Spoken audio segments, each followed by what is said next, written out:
Un sentiment de déception. Depuis plusieurs jours, l'amélioration de la situation sanitaire marque le pas et compromet un plus large déconfinement. Au 10 décembre, selon l'Agence régionale de santé, 444 personnes atteintes du virus Covid-19 sont hospitalisées dans le département.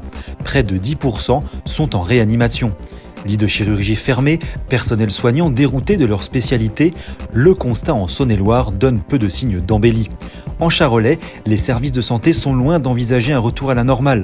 45 patients étaient encore hospitalisés à cause du Covid-19 ce mardi à l'hôpital de Paray-le-Monial.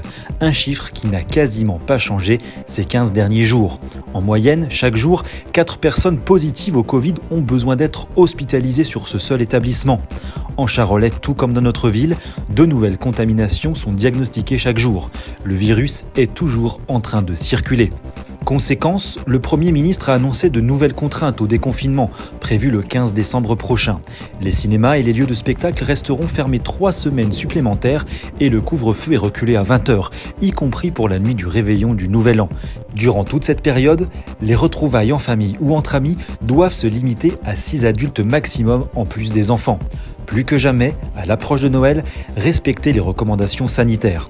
Pendant les fêtes, en présence de personnes fragiles, le port du masque à domicile est hautement recommandé. Le département de Saône-et-Loire a offert cette semaine des tablettes aux personnes âgées résidant dans les EHPAD et services médico-sociaux du territoire. Lundi, c'est à Digoin que le conseiller départemental Thierry Desjours, accompagné de Lola Rodriguez, adjointe au maire en charge des solidarités, ont procédé à la remise des appareils dans les résidences de la Fougeraie et de la Capitainerie. Ces tablettes permettront aux seniors demandeurs de nouvelles technologies de garder le lien avec leur famille et de découvrir en toute sécurité les ressources que procure Internet.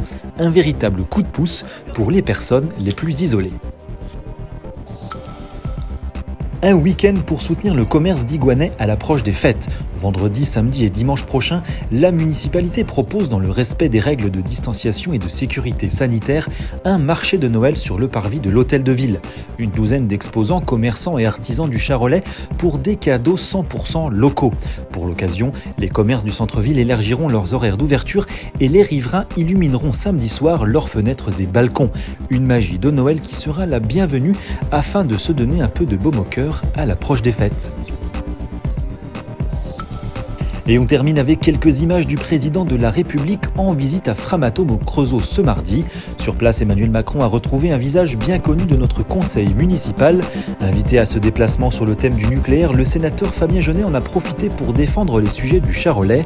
Le président lui a répondu ne pas avoir oublié sa ténacité sur le dossier de la RCEA et avoir constaté les travaux en cours sur le trajet. Ayant atterri à Saint-Yan, Emmanuel Macron a en effet emprunté cette route et a donc fait un passage furtif dans notre commune, à Digoin, à l'aller et au retour.